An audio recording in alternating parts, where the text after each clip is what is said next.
Assalamualaikum warahmatullahi wabarakatuh. Shalom, salam sejahtera bagi kita semua. Om Swastiastu, Namo Buddhaya, salam kebajikan. Selamat sore teman-teman, kembali bersama saya Maudia Yunda yang akan menyampaikan informasi menarik dari rangkaian kegiatan presidensi G20 Indonesia.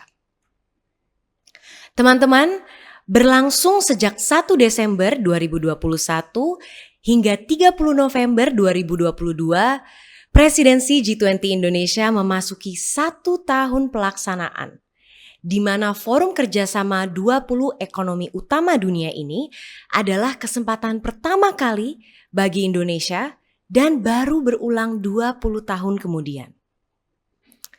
Lahir di tahun 1999 sebagai respons atas krisis ekonomi dunia pada tahun 97-98, G20 bertujuan untuk memastikan dunia keluar dari krisis dan menciptakan pertumbuhan ekonomi global yang kuat dan berkelanjutan.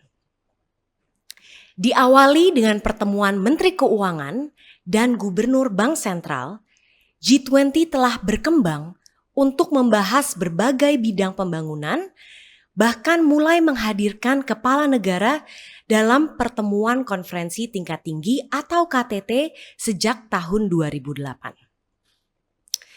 G20 sebagai forum internasional yang fokus pada koordinasi kebijakan di bidang ekonomi dan pembangunan, G20 merepresentasikan kekuatan ekonomi dan politik dunia. Dengan komposisi anggotanya mencakup 80% PDB dunia, 75% ekspor global, dan 60% populasi global. Anggota-anggota G20 terdiri atas 19 negara dan 1 kawasan Uni Eropa. Teman-teman, kini dunia dihadapkan pada krisis multidimensional. Akibat belum sepenuhnya pulih dari pandemi COVID-19 yang diperparah juga dengan lonjakan harga pangan, krisis energi, dan ketegangan geopolitik. Hal ini yang membuat langkah menuju pemulihan bersama menjadi semakin menantang. Tetapi G20 sebagai kumpulan ekonomi utama dunia memiliki potensi dan kekuatan untuk mendorong pemulihan dunia.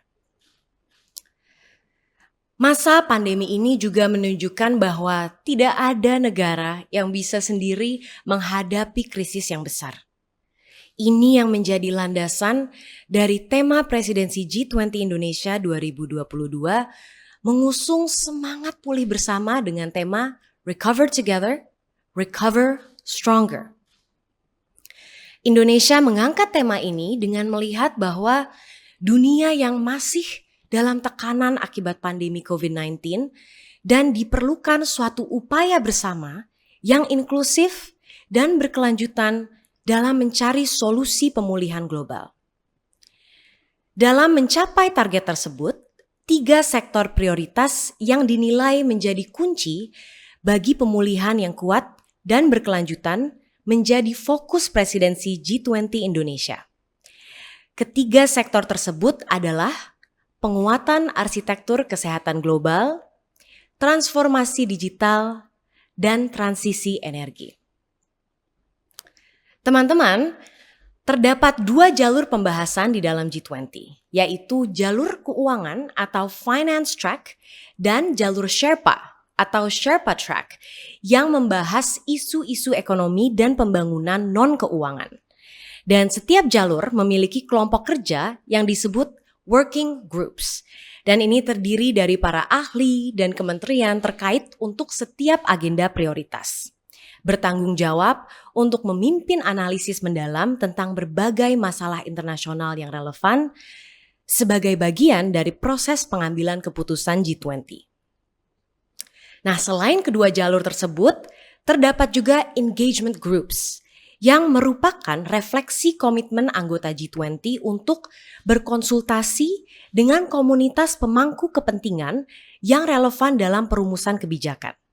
Dan setiap kelompok engagement group ini memiliki peran penting bagi pemulihan global, terutama melalui gagasan konkret dan rekomendasi kebijakan yang tepat sasaran untuk para pemimpin G20.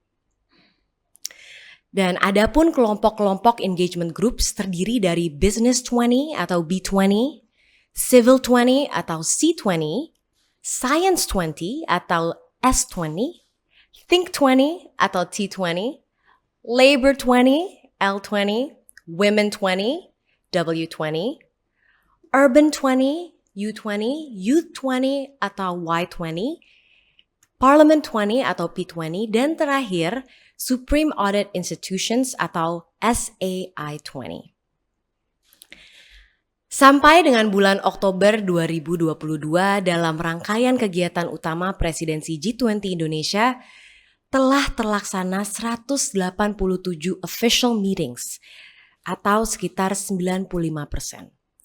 Rangkaian kegiatan tersebut adalah pertemuan tingkat menteri, tingkat Sherpa, tingkat deputy, working groups, dan juga engagement groups, dan telah diselenggarakan di lebih dari 20 kota di Indonesia.